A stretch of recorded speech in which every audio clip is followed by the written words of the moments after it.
Hope you're doing well out there. Welcome to the podcast. Thank you for spending some time listening to us. On the program today, we have Katie Maras, a best-selling author who's going to talk to us about what she sees versus what he sees at a car dealership and in general, just customer experiences.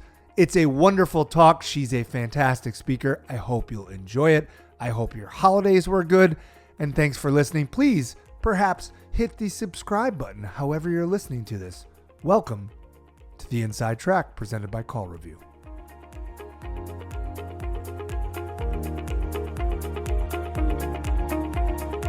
All right, welcome back everyone to the Inside Track presented to you by CallRevu. Hopefully, we have some conversations here that you find engaging, interesting, maybe funny. A lot of times it's about the automotive industry, but not always, just so we're clear. Our hope is to give you some conversations that apply outside the automotive industry as well. The kind of things, like if your BFF pings you at work and says, hey, I really want to talk about, remote work. We're going to talk about those. Let's get into it. So today we have an amazing guest. We couldn't be more excited to welcome this guest. Best-selling author, speaker, and all-around amazing and inspiring human, which, by the way, you can use that for your next book to our guest, Amazing and Inspiring Human. Katie Maras, the book is now available on Amazon. It's entitled CustomHER Experience, the importance of tailoring your brand experience to the female consumer. Katie, welcome. Excited to have you here. I'm so excited to be here. Thank you so much for having me. Awesome. I love it. Inspiring, amazing human. Like I should just write that. That's right. Yeah. I do these positive I am statements for my daughters every morning on their mirror in the bathroom, and it changes every day. And I'm gonna write that on my own mirror. I'm gonna take that. That was right off the cuff. It was no ChatGPT here. And of course, my co-host and senior director of sales enablement at CallRevu, Mr. Eric Glass. Some would say he's the wizard behind the curtain. Timely reference for those of you who've seen Wicked. Fantastic movie, I just want to say. No shortage of opinions on the topic at hand, right, Mr. Glass? Correct, Kurt. Yes. All right. I don't know if I would.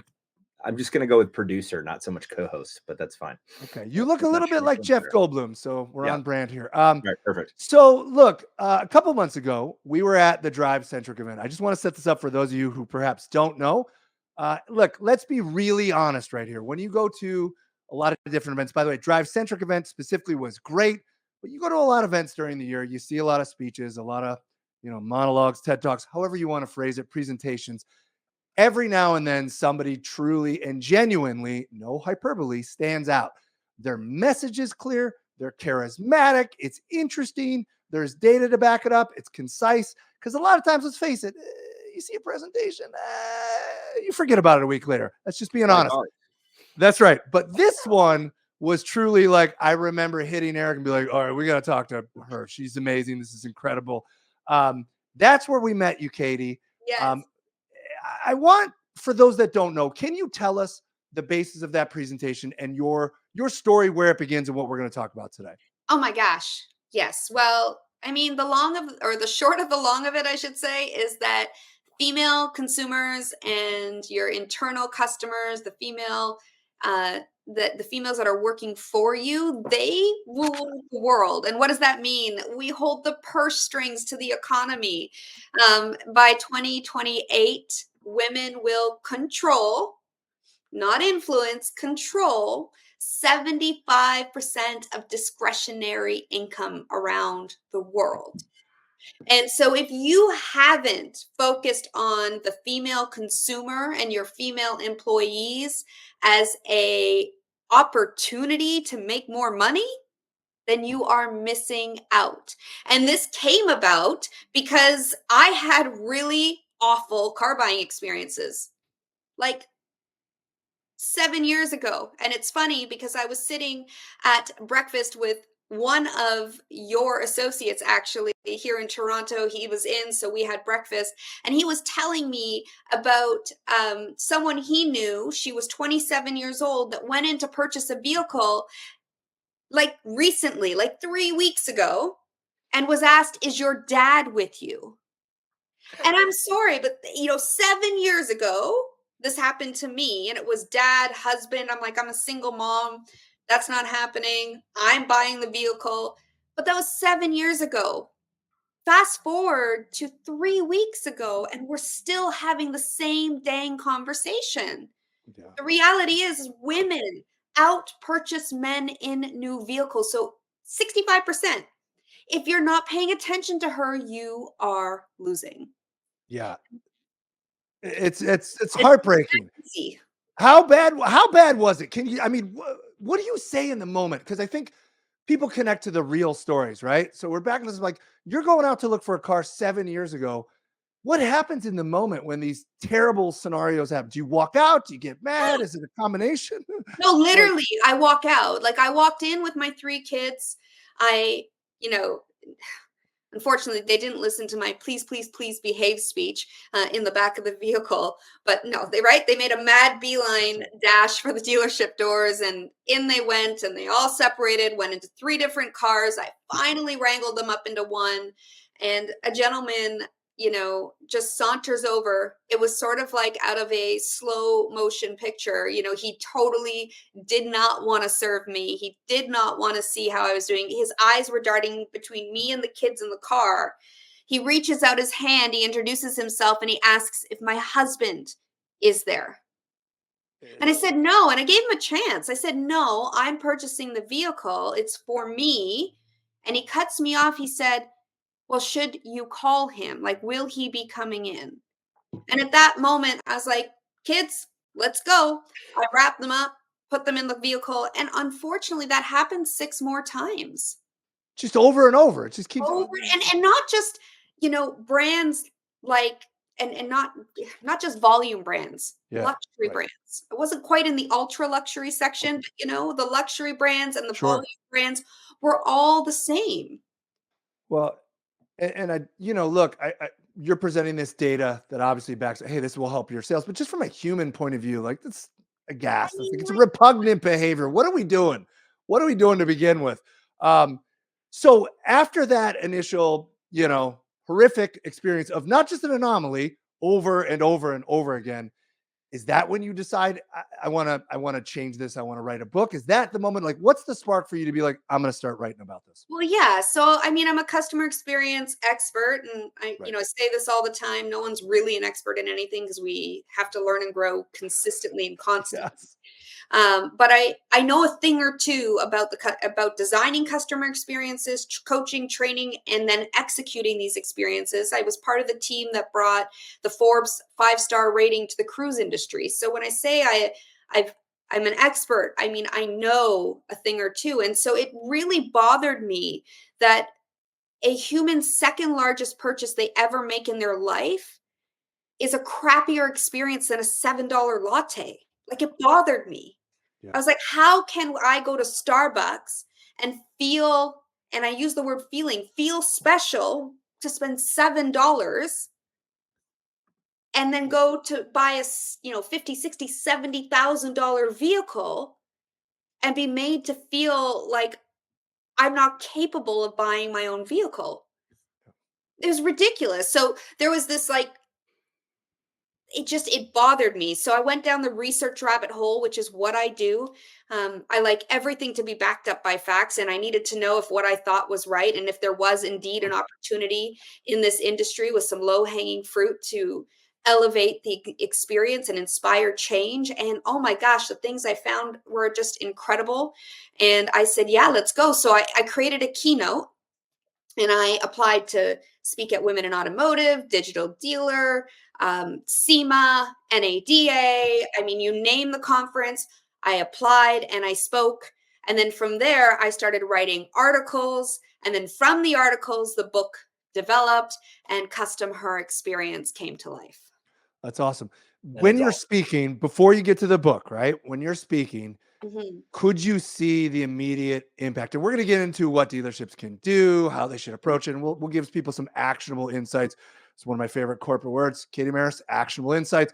But when you're first doing the keynote, can you see in the audience that you're having an effect right away, kind of in the way that happened to us at Drive Centric? So you really Oh, even knew it yeah. resonant. Yeah. Oh, yeah. And You see the light bulbs go off in their eyes, like, huh, like, I didn't think about it like that. And oh my gosh, I'm missing out. And because of how I Okay, let's be real. Yes. 90% of who I'm speaking to are men.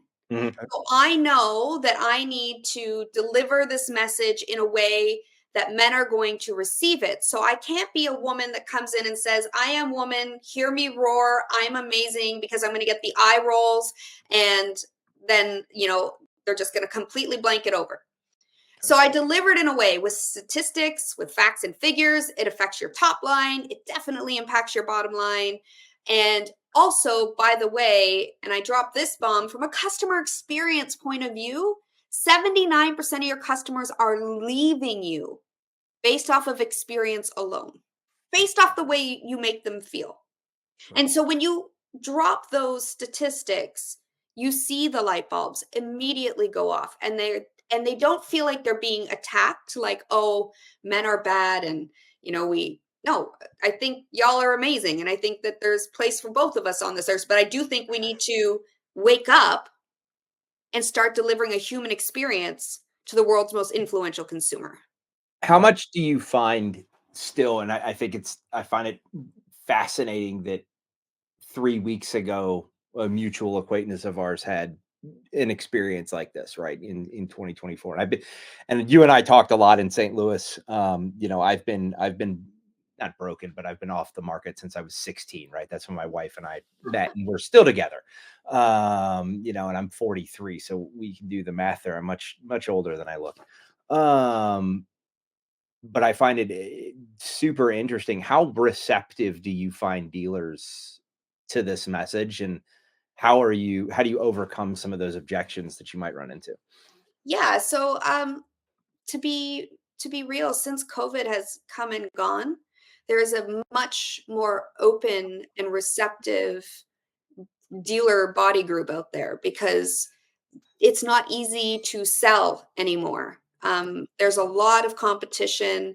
There is, I mean, everybody is doing the same thing, right? The make, the models, financing rates, your offers, your leasing rates. I mean, if you give away free oil changes or whatever it is, free maintenance for a year, it's all the same across the board. So the only differentiator are your humans serving the human customers that are coming in to shop. So I actually find right now, this last year has been super. I mean, every dealer I talk to is extremely receptive. And what's beautiful is, because I am a customer experience expert, when I do work with dealers, it's not just the female consumer. We actually look at the entire customer journey. We look at the entire ownership journey, and we bake in the female consumer in each touch point. Okay, so how do we elevate this for her while overlooking your entire experience, so that you're teaching, coaching, training your team to keep your customers based off of making them feel special. Right. Sure. So by the way, katiemeras.com, for those of you who want to check it out, when you are, hired as a consultant or whatnot at a dealership, what is the first thing you try to get them to understand or overcome? Like how do you change their mindset immediately? Even if they're receptive, what's usually the first go-to you go with, as far as like, look at it this way, or, what's the step? To be honest, Yes. okay, I become one of them. I become a Okay. team member, and that's so important. I get to know the ins and the outs of what they believe in. I sit in there. Danielle Delgado calls it their gap of crap, which is all their excuses. I sit with them in it, and then I take each excuse and throw it aside, and we work through it together. And because I'm part of the team, the buy-in is almost immediate. Like, I don't have an issue with buy-in, and I don't really have objections. The only objection I have ever is, well, I'm busy being busy, right? Which is in your gap of crap. It's your excuses that you're making. And the other one is, it's the who moved my cheese. Like, I don't want to do anything different. But eventually, it Mm. takes a little bit of time, but eventually every single person is on board. And we see increases in CSI like no other. Yeah, that challenge. You were talking about different types there of somebody who's usually unwilling to change. again, as we talk about this, even outside of the automotive industry, it's a constant conversation I have with Eric and other professionals is finding someone who's open-minded to change is really, it seems rare at times, but if you can show them over time the results and how things will get different, Yeah, I'm also extremely picky on who I allow, like who I work with. okay. So All right. I won't work with anybody that's not ready to change because it's a waste of their money and it's a waste of my time. So And how do you deduce that? Sorry, I was trying. How do you deduce whether they're That was ready my to exact change? question is how do you they're almost and the way I remember how you kind of explained this to me a little bit, but they're almost not that you're going out and we're looking for work for them. You're actually taking applications to work with you. Mhm. So you have I only almost do 5 clients a year. That's it. flipped the script entirely on the way normal companies would go and get business, which is Mhm. was fascinating to me. So how do I deduce it? Well, my program's a year long. It's oh, I love it. Celebrity Cruises. Yes, that is the company I worked with. That's awesome. I It's year long, so the commitment factor. If they hum and haw over the year long, one bite of the elephant at a time commitment factor, then I know 100% it's a waste because they Mm, you cannot make a change that quickly. It takes time. It also takes effort, consistent effort. So that's the number one.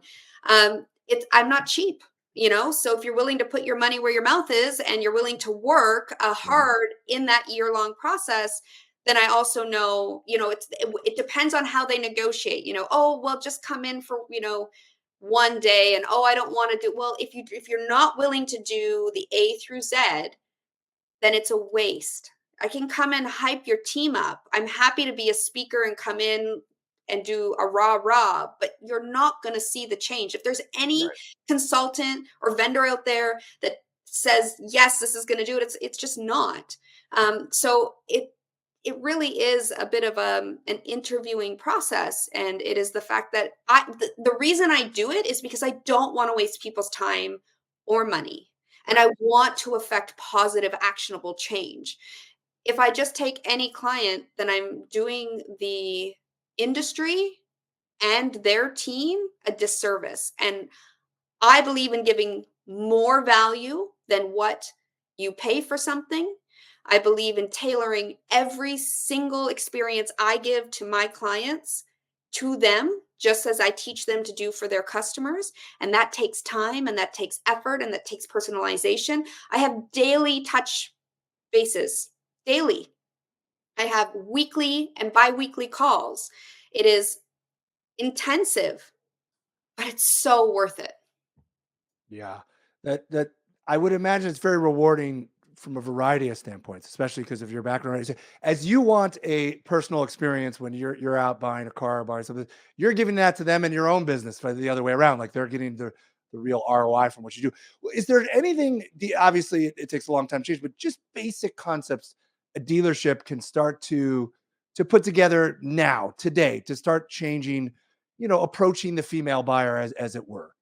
Yeah, take a visit to the bathroom, Okay. women's washroom. Right. It Just right now, go. Go see it from her point of view. Take the females in your dealership, give them a budget and the dealership credit card, send them to Target, and as a group, allow them to spruce up that bathroom. You're going to do two things. You're going to tell them that they matter. We're actually going to Mhm. do three things. You're going to tell them that they matter. You're going to give them a chance to bond and be heard, and then third, you're going to improve the experience instantly for a couple $100 for your female customers as well as your female employees. Yeah, that's good for sure. Dude, nobody wants a dirty bathroom. No, but Okay. they are also. I was speaking at the London Porsche London Center Okay. a couple of months ago in London, and I walked in just before, the stage was beautiful, set out in the middle of all these Porsches, and I'm like, it's my dream car, so I'm manifesting that real bad, and I'm sitting there, I'm like, it's fantastic. Anyway, I go into the washroom, and it's a unisex washroom, so I go in, and oh my gosh, like, gentlemen, do y'all not know how to aim? Like, the bottom white rubber mat was stained yellow. And I walk in, I'm like, what woman that's about to buy $100,000 vehicle wants to use a restroom where there's a stained white, yellow mat, like I mean, the bathroom makes a huge difference. And a lot of times, unfortunately, I mentioned we're busy being busy. So we don't slow down enough to see it from the customer's point of view. Sure. You know, I talk a lot, you know, the women in the audience, they'll always say yes. When you go to a hair salon and you get your hair washed and your view is up at the ceiling, it's usually dirty, there's usually water stains, there's usually a burnt out light bulb. And it's not because these stylists don't care. They just never sit where the customer sits and they never look at it from the customer's point of view. So if you go into the restroom and see it from her point of view, and you make those changes, or you sit in the F&I office, like sit on the other side of the desk. What does she see? What do your customers see? When you're walking, you know, and doing a dealership walk, you know, what does your customer see? Not what you see, because you're very eye level, you've Mhm. got things to do. As I said, you're busy being busy. What does your customer see? Have you stopped enough to smell the smells in your dealership, feel the temperature? Have you sat in the waiting room and looked at it from that customer's eye level? The answer is most people have not.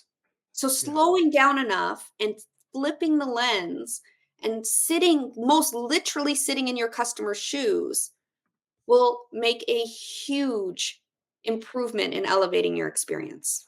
And by the way, that is such an awesome. I just want to make sure we hit on it a little harder. For those, by the way, getting a lot of comments in the chat supporting this conversation, Katie. But it's a metaphor for life. View from the other point of view, right? Yep. It's a metaphor for life. You get so used to the norm, the regular cadence of your day to day that you never stop to think, oh, they see that or smell that or hear that, whatnot. And this could affect the relationship, the buying relationship for sure. I just want to point out, Katie, if it's a bad bathroom, I'm out. I'm out. Well, I'm who out. yeah, but, like, exactly. Like, who that tells you how these people, like, how the employees are, that's what you care about. You know, it's so funny, I was working with, I guess, not funny, but funny, I'm working with not from a customer experience standpoint, but I work with groups of women within dealership groups as well. And I was working, and I have a group of women I have a 6-month program with. Well, I was at the dealership, we were doing our in-person, and I happened to go to the washroom, and I was like, and I told the GM, okay, you know, there's some things you could do. We go back to working, and I'm not even joking you, that washroom flooded like 3 minutes later. I said, well, now you have to pay attention to it. Oh no. 3 minutes later.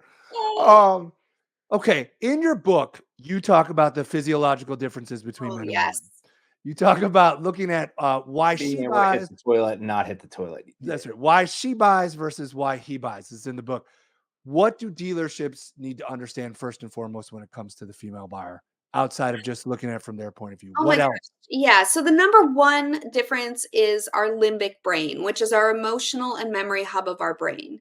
So a woman's limbic brain is almost double the size of a man's. It's deeper and wider. And so what does that mean? It means that she needs to, what she feels matters. Like, Mhm, it matters. How you make her feel matters. And I know we are in a predominantly male industry. And so feelings are not something we speak about all the time. But the reality is, when she is shopping, she is falling in love with your brand. She mhm, physiologically is having the same chemical reactions when she's shopping as she is when she is falling in love. So, serotonin, dopamine, and oxytocin. Now, oxytocin is the bonding hormone, and that's the hormone that creates trust in relationships. If you can hit that, if you can make her fall in love to the point where she's bonded to you, you've got a customer for life.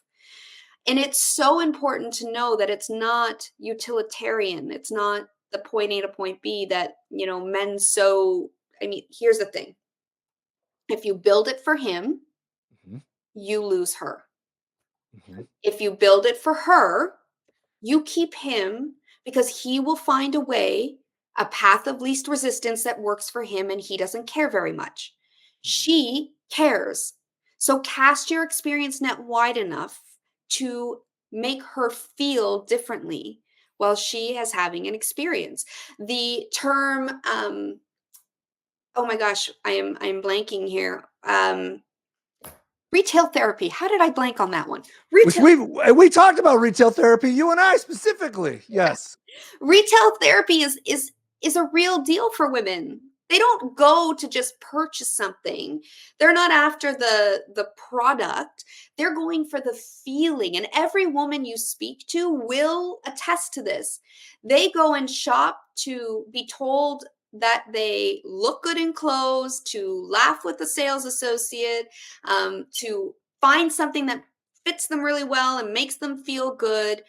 They're in it for the experience, for the feelings, for the journey. They're not in it for the purchase. So when it comes to purchasing a vehicle, yes, they know what they want, but the reality is your customers have already made their decision when they decide to walk into your dealership. When they're sitting and laying in bed with their partner, their significant other, and they should be communicating and having an experience and igniting oxytocin with their partner, which they're not doing, they are scrolling and they're researching. And so when they've decided to actually walk into your dealership, the only thing you have left to do is to create a relationship. That's it. And if you don't, you're going to lose it. You're going to lose them. And It's that's it. harder to fall in love with someone else. Like it's not something, you've been married for how many years, Eric? Could you imagine going on the dating scene? Like, oh, No. Oh my right. God. Can we do a second podcast about this? I would Oh love my Yeah, to. we could. My wife has already, and I completely agree with her that if something were to happen to Melissa and I at this point, I would just, yeah, it'd be over. I wouldn't even bother. There'd be no reason to go find anybody else because no, Right. 43. No, I'm good. When you have an emotional connection, when that customer falls in love with your brand and your people, not only are they choosing you, they're Mhm. going to refer you. So women influence 3 to 4 generations of spending. Mhm. Yeah. So you want to fill your sales funnel? Then get good at creating relationships. Yeah. Yeah, definitely. And certainly, Eric, you're married, I'm married. Every major conversation about money or something we're going to buy is my wife and I discussing it, going over it. But to your point, Katie, when we go into a dealership or whatever it is, it doesn't have to be automotive, but a big purchase.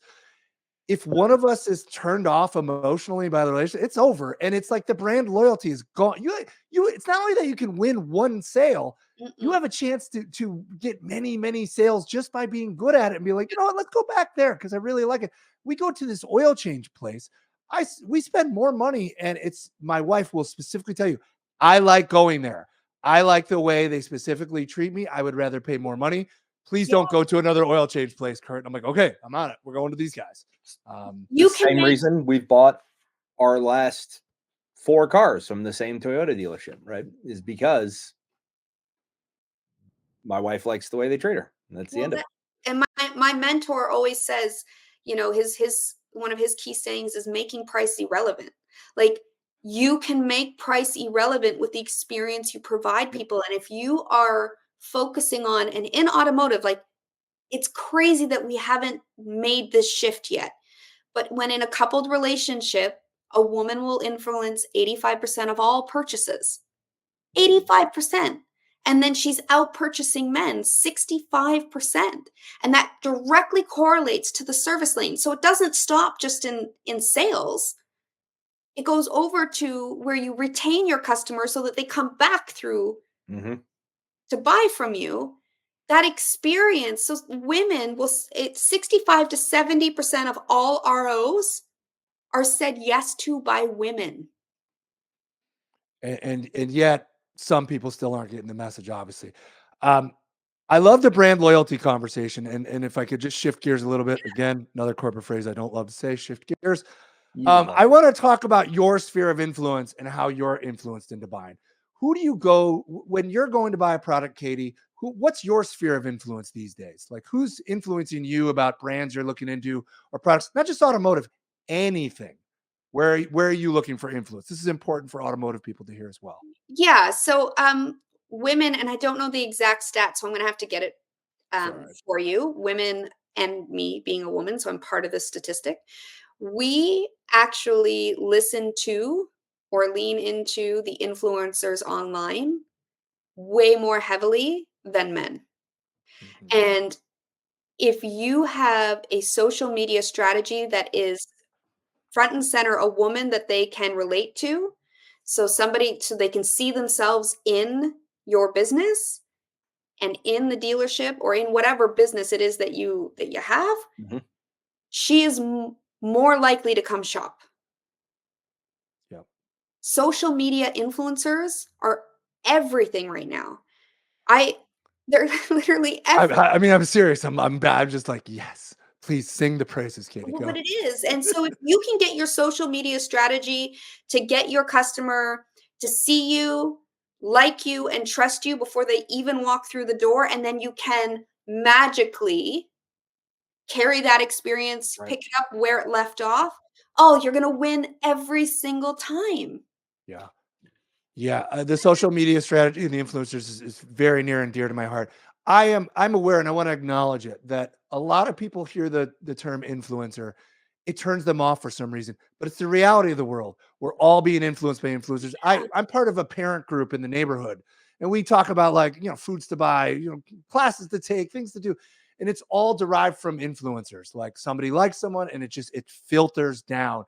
And I'm trusting those people more than traditional advertising. It's just the way it's going to I go. think I had just parlaying into that a little bit. Like I had this conversation the other day with a couple of the guys that I do a lot of the Twitch and YouTube stuff with. And even though, they don't have like huge followings, they have, averaging 20, 30 people a stream, they're still influencers, right? You're influencing somebody, and no matter how big or small your influencing group is, you're influencing somebody. So I had a quick question, Katie. How do you work with dealers to identify the influencers that would be best for their dealership? Or are you working with them to identify somebody that's already working there to come in and be that online person? Or do you find an agency that provides influencers to work with? Like, Yeah, so it would be honestly how I first of all, again, and I'm going to go back to the female point, yeah. point because it's Mhm. really important because she wants to do business with businesses she sees herself in.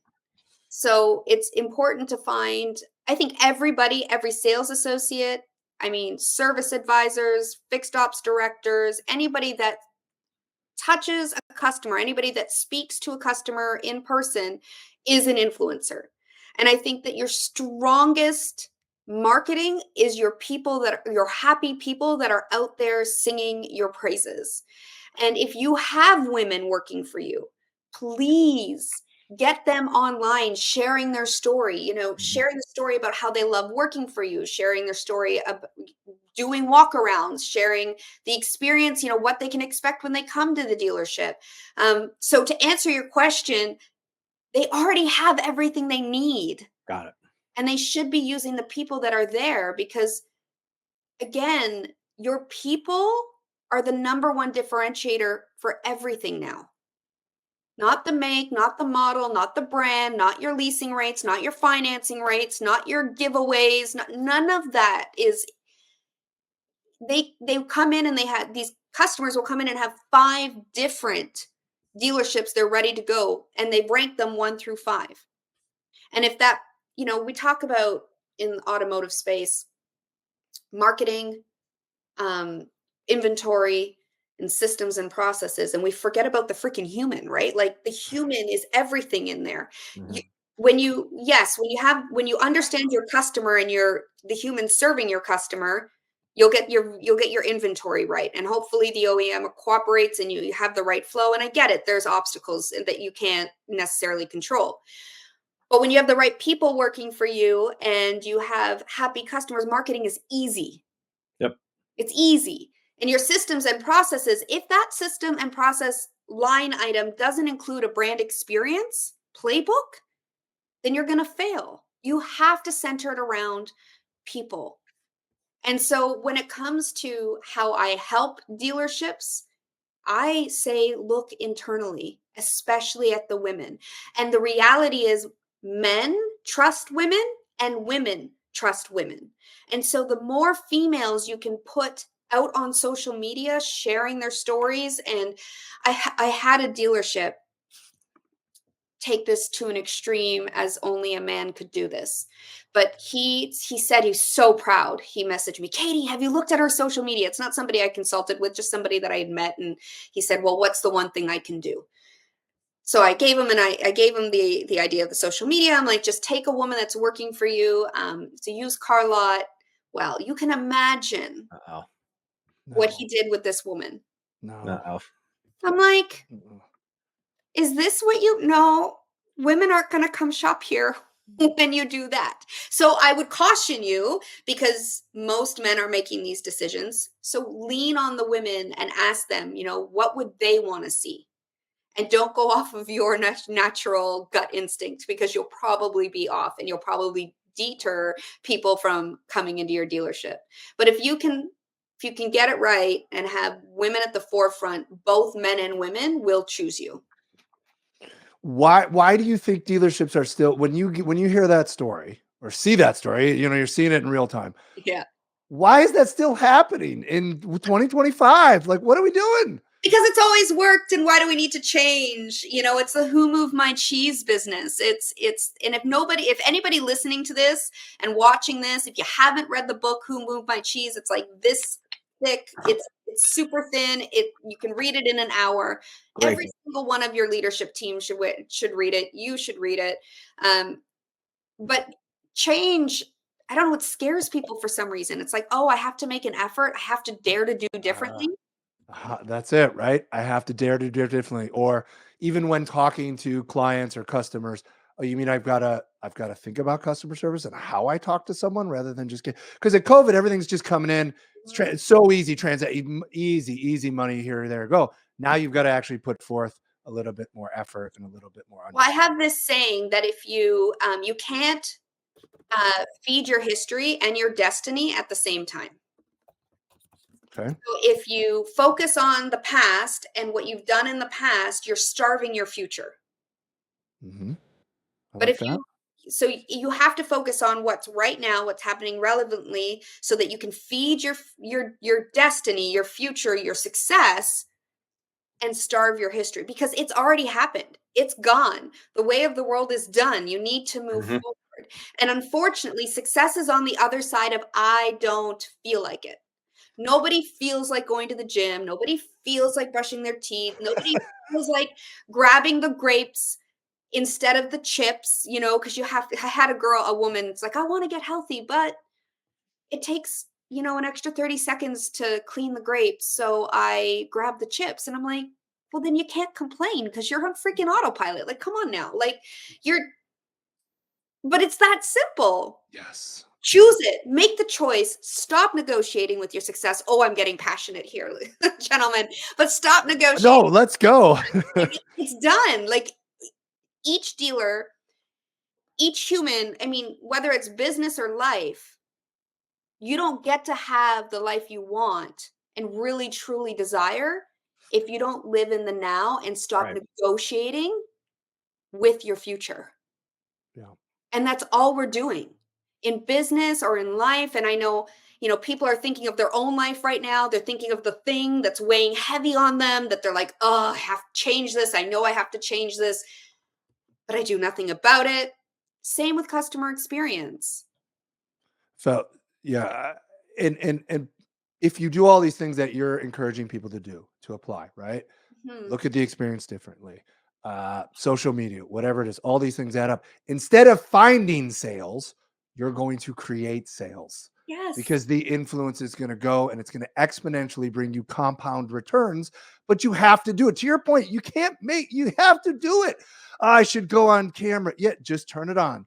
Just it's right there. We're all on it. Direct mail's not working in so much anymore. Okay. The coupon in the mailbox is not going to work, right? Get on your phone and do something. Um, I'm just curious, what brands are you loyal to? Like again, any brand, not necessarily Yeah. automotive. And how did they attain I'm your not loyal loyalty? to any automotive brand, so I can tell you that. Good, good answer to start with. Outside of automotive, who are you loyal to? Outside of automotive, yeah. Yeah, Yeah. that's right. So I am loyal to Starbucks. Yep. And I'm loyal to Starbucks because no matter where I am in the world, Mhm. it's consistent. But I'm also loyal to my local Starbucks. Like it's like Cheers. And I've been going to that Starbucks since my babies were babies.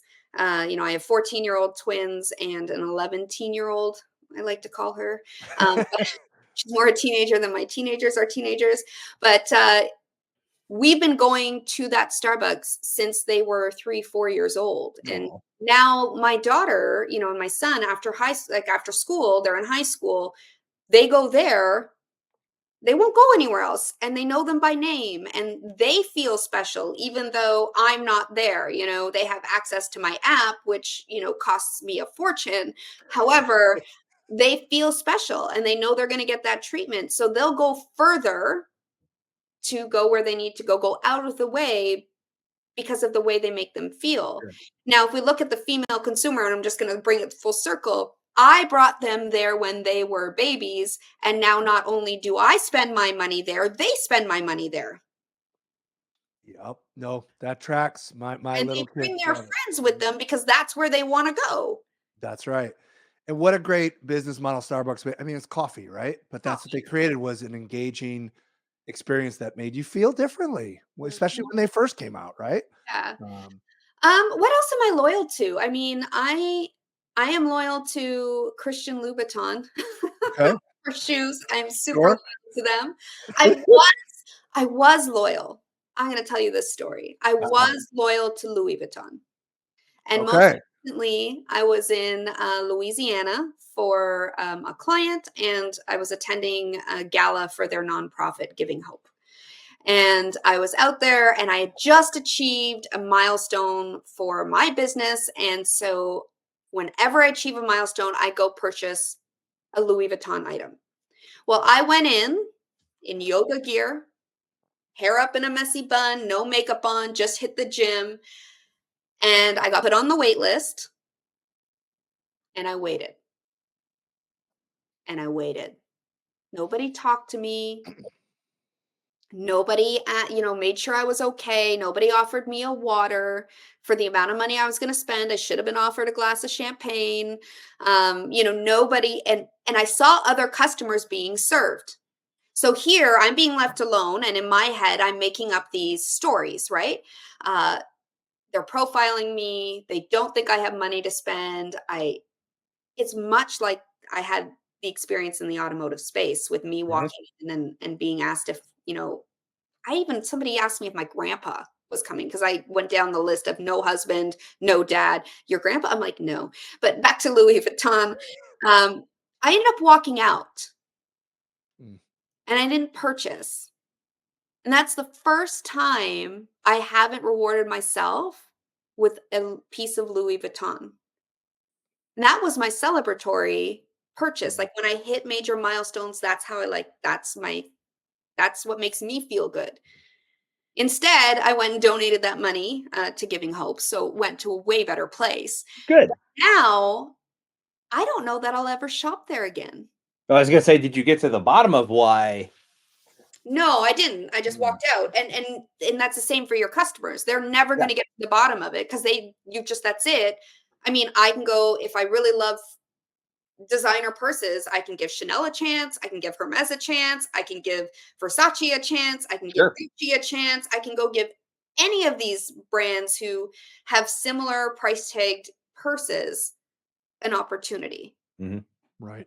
And And they and lost my money and they lost my loyalty and you've associated this experience with it forever now, right? Like forever. it's And it's I've just told it. this story so many times now. And Wow. women are the original social media. Mhm. What do And you mean by that? What do you mean the original social media? What so if is you think about like way back in the day, uh-huh. when husbands went to work, women stayed home, women made all the decisions of everything that's in the house. And about midday, when they're done doing their thing, and you can just picture it, they all walk outside the backyard with a glass of iced tea or lemonade, and you have the white picket fence, and they're talking to each other over the fence. They're Mm. talking to the other person about what they did, how did the hair salon treat them, what product they bought that they're trying now, what makeup they're using. Mhm. Conversations are the glue that hold women together. And we talk about everything at a great length if you let us. So when I say women are the original social media, we have spread the word on products. Our influence has always been there. Yeah. But now we have the World Wide Web and the megaphone called social media. Yeah. Yep. And the ability for all of us to build communities and Yeah. that just, I trust Yeah. this community, this it's almost like the old again, I'm gonna date myself because that's what I do, and I got bright white hair, so why not? Go for it. You would go to Blockbuster Video and you'd be like, well, I like that employee's recommendations. I'm gonna stick with that guy. It's not that much farther. Eric, do you have any brands you're loyalty, sir? You're loyal that you're like, that's the brand, that's it. I have a whole bunch of brands that I don't necessarily think we could talk about on Okay, the fair work enough. And podcast that's we'll because talk of afterward. my very Texan way of life, Okay. that I'm All right. very staunchly loyal to. You guys can figure out what that means. Mhm. Work safe ones, I'm fiercely loyal to Xbox, and I Really? always have been. Okay. I've never been like ever since the first Xbox came out, I have been I think maybe part of it is I have a 1,500 game collection Oh my on god. their cloud platform now, so it's tough for me to say, "Hey, kids, let's go buy a new console," and then we gotta rebuy all those games. Yeah, I've been fiercely loyal to Xbox since they came out, so. Listen, when I was dreaming up this podcast episode, that's what I was hoping we'd get to when we had Katie Maris on. You're like, can we get Xbox in there? Is that possible? Can we wedge Yeah, that oh, in? that was the okay, so you So for you achieved your goal. viewers, we nailed it. Let's make this clip viral. Are you gonna go buy some YSL? Is that you're gonna be your celebratory No, no, drinker? no, no. By the way, my brand that I'm fiercely loyal to is customer experience 101 is Disney. Don't care. I'll spend more to stay at So, their okay, parks. I've got to tell you this. My sister is going on an 8-day trip over Christmas, over New Year's with her 2 kids under 5. They're doing 4 days at Disney and 4 days on a cruise. They are spending $40,000. Mhm. $40,000. I'm like, how many YSL bags can I Mm, but wow. they're spending all this money and they're buying all the ears and all the things in the past. Yep. She even bought Lululemon has, Disney gear. Mhm. She's gotten all the Lululemon Disney gear. She No. like, it's insane. She's as fiercely loyal. As And again, going back to something you said, putting putting yourself in the customer's shoes or whatnot. Sure. They do things. I've been going there for years, Katie Maris, and we were there last time. And I said to my wife, I said, "How have I never figured this out before? Why are we in Florida in the middle of the summer and we never get a mosquito bite at Disney? We don't even know they exist. They're not here." So I looked it up. The way they plant, everything they do is to deter mosquitoes. So they're looking at it from like in ways that other people just don't. So anyway, they're just super intentional. yes. They're intentional and they act on their intention. I'm a Disney Institute graduate, so I've been like behind the scenes and Oh, learned everything that they do and how and why they do it. And it's just incredible the amount of intentionality that they have. And their training is off the charts and they hire based off of the experience, not based off of delivering a number, because they are so smart in knowing that if you create the experience, Yep. the money comes. If you focus on money, the experience lacks. But you will always make the money if you focus on what's right for the customer. Always. yeah, for sure. Um, Katie, I want to give you the opportunity. I want to be intentional with this particular question and commentary. You have a second book coming out. It's Right. called More Women, More Money. Can you tell us about it? Yeah, so it's sort of like a follow-up to CustomHER Experience, but I am focusing on the internal customer, the Okay. female. So it's more women, more money, her journey, your success. And I essentially, in the first half of the book, I very black and white paint a picture statistically of how women will bring more money to your top line revenue. So I paint the case. Nobody will argue with it. The second half of the book is focused on how you can create an employee journey that she wants to be a part of. And it starts right from attraction, like right from when you're recruiting all the way through to separation. And I actually take that journey map, an average journey map of a typical journey map, I should say, of an employee, and I Mhm. break down potential failures, like how you can screw up. I look at the transactional standards, the things that have to happen. Then I look at the feel good moments. How do we go from transaction to interaction and make her feel good? And then how do we deliver that plus one? And I do that for each touch point in the customer journey. So if you want to know how to attract, hire, and retain your female internal consumers, then you got to read this book. So we got the first book, CustomHER Experience. Get that now. Go to Amazon right now. Get it. Come on, make it happen. Read it. You'll learn some more stuff. This is more in depth than what we talked about here for obvious reasons. And then go get the second book. When can they get the second book, Katie Maris? So the second book, I'm actually previewing it at NADA, which is really cool. So I've been invited to speak, so I'll be there. My title of my talk is More Women, More Money.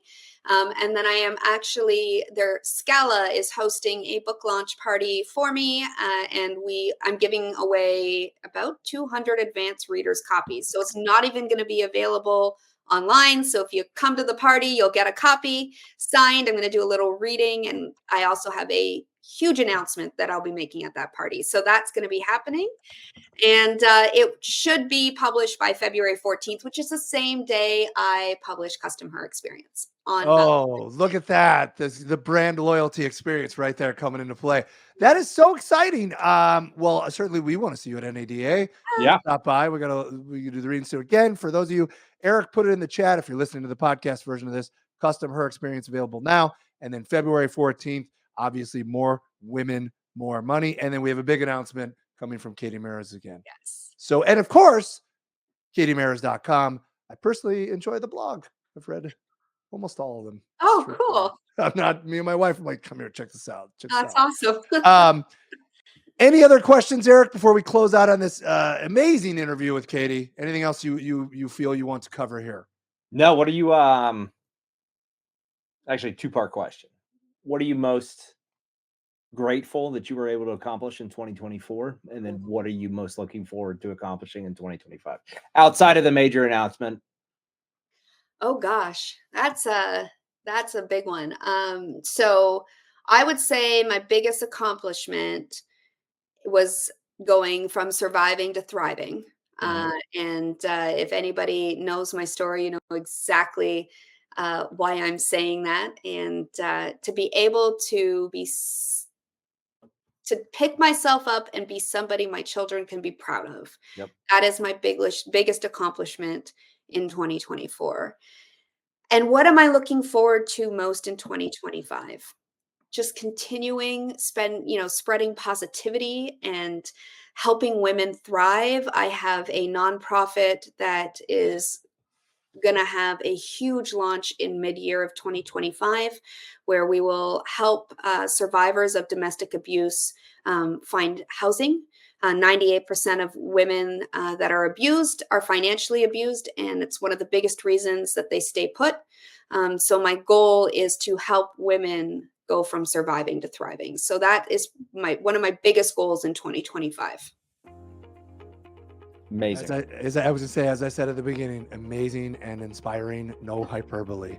Yep. Katie, can't thank you enough for talking to us for this time. It's very, very generous. My pleasure. My honor. I told you that 100 times and I mean it.